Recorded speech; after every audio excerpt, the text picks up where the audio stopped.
September 21st, 1943. Dear Audrey Rose, how's the prettiest, sweetest rose I've ever known? I'm hoping my letter finds you happier than anyone can be in a time of war.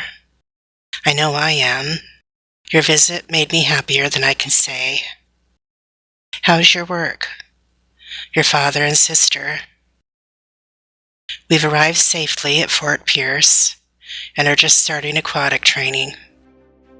It should prove to be tough, but the boys are looking forward to a change of scenery and training. Hopefully all the rock climbing will have paid off, making the swimming easier. I sure hope your father has more business for you to take care of with Captain Fairbanks, and soon. I'd sure love to see you again. I wanted to thank you for spending the day with me at Machine Falls.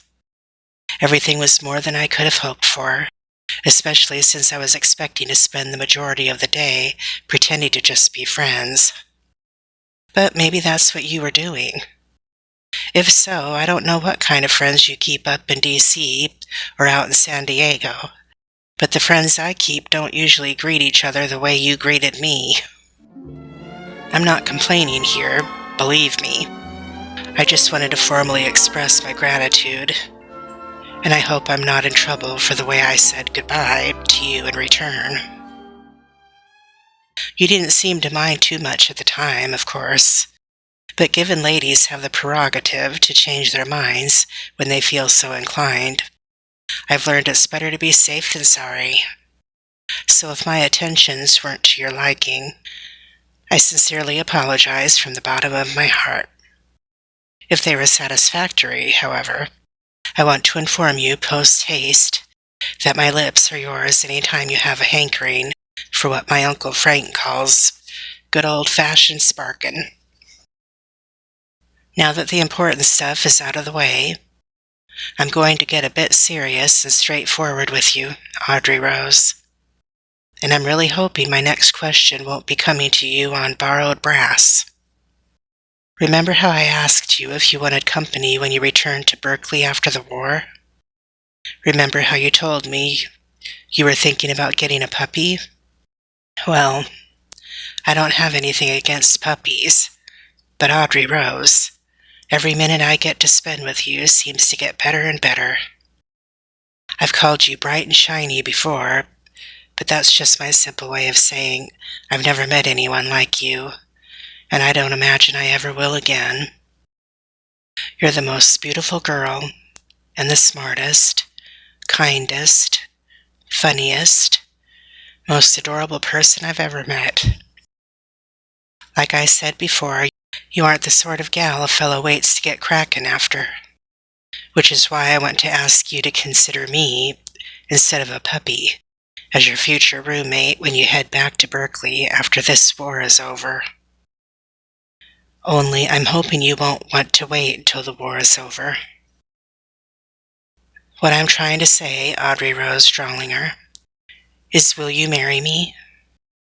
I know we haven't known each other for very long, and gosh, how I wish this wasn't coming to you in a letter.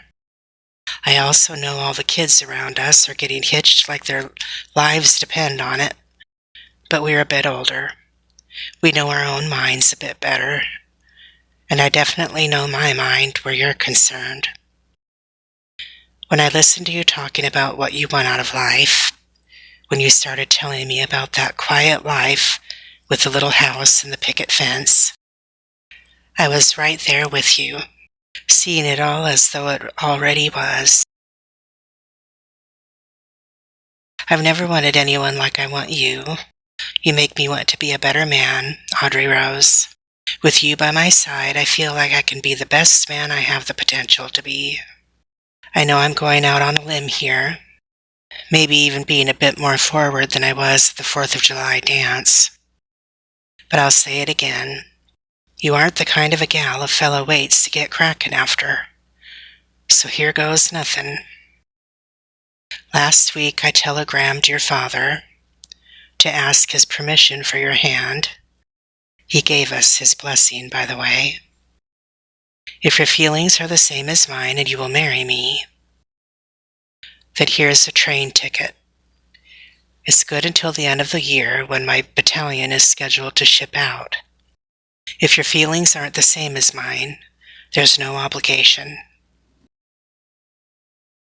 I won't ask any questions, and we can go on being those friends we've been being.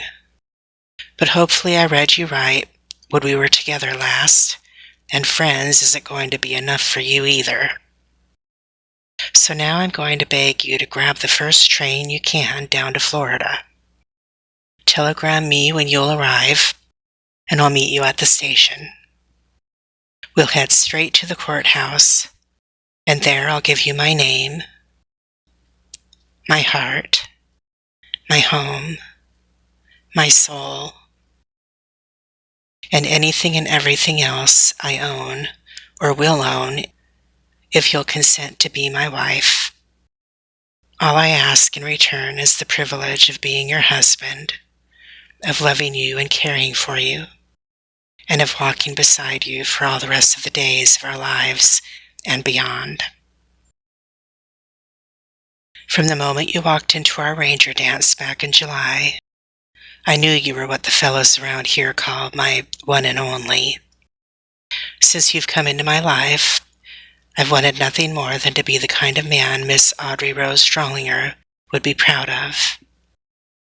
There hasn't been a moment passed without you or your words in my mind, inspiring me to be better, to be stronger, and to work harder to create a future for the family I hope to have with you someday. If you'll be my wife, Audrey Rose, I promise to do everything within my power, including lay down my life, to make a safer, freer world for you and any children we might bring into it. I'll do it because I love you, sugar. I've never said those words to any girl before, and I don't intend to say them to another. You're my sugar, Rose, and the only sweetheart I want from here on out. Please say you will. Love, Charlie. P.S. Of course, if you want to wait until after the war to get married, we can do that too. Although we've never talked about marriage before now.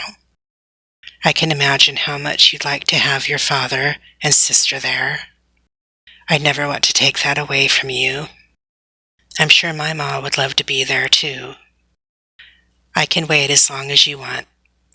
Just tell me that you want me to.